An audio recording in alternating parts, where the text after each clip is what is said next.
प्रधानमंत्री नरेंद्र मोदी पेपरफुटी प्रकरणी fast track कोर्टात सुनावणी. तरुणांच्या भवितव्याशी खेळणाऱ्या सोडणार नाही. तरुणांच्या हिताला सर्वोच्च प्राधान्य. पंतप्रधान नरेंद्र मोदी यांचे ट्विट. भाजपनं बाहेरचा गुंडा आणून मारहाण केली. सीजेपीच्या अभिजित दिपके यांचा गंभीर आरोप. लाठीचार्ज विरोधात सीजेपी कोर्टात जाणार.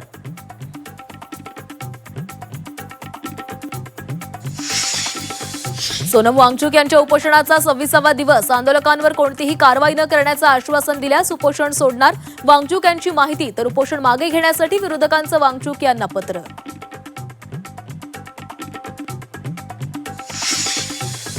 मनसे अध्यक्ष राज ठाकरेंची आज पत्रकार परिषद. राज ठाकरेंसोबत उद्धव ठाकरेही उपस्थित राहण्याची शक्यता.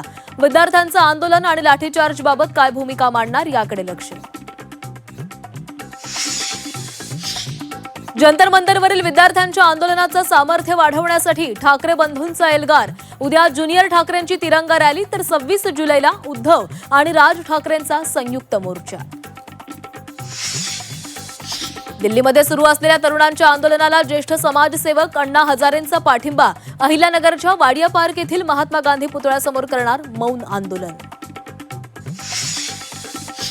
वंचित बहुजन आघाडीकडून आज महाराष्ट्र बंदची हाक. बंदला डाव्या पक्षांचा पाठिंबा. वंचितच्या कार्यकर्त्यांना नोटिसा. संसदेच्या पावसाळी अधिवेशनाचा आज 4था दिवस. तरुणांच्या आंदोलनाबाबत विरोधकांच्या आक्रमक भूमिकेनंतर आज कामकाज होणार का याकडे लक्ष. जंतर मंतरवरील तरुणांसाठी सेलिब्रिटीही मैदानात. सलमान खान, हुमा कुरेशी, रघुवीर यादव यांचा तरुणांना पाठिंबा.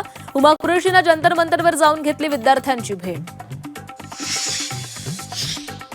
राज्यात पुन्हा पावसाचं थैमान. कोकणात पावसाचा ऑरेंज. विदर्भ, उत्तर महाराष्ट्रात येलो. तर पश्चिम महाराष्ट्रातील घाटमाथ्यावर रेड अलर्ट. नाशिकच्या रामकुंड परिसरात अडकलेल्या पर्यटकांचं रेस्क्यू ऑपरेशन. गोदावरीला आलेल्या पुरात गांधी ज्योत परिसरात अडकले नेपाळी पर्यटक.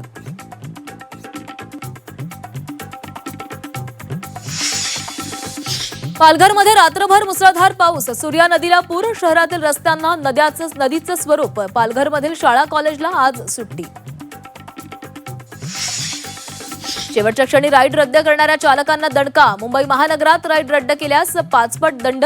रक्कम थेट प्रवाशाच्या खात्यामध्ये जमा होणार. बारामतीच्या नटराज कला दालनात दिवंगत अजित पवार यांचा पूर्णाकृती पुतळा. उपमुख्यमंत्री सुनेत्रा पवार यांच्या हस्ते पुतळ्याचं लोकार्पण.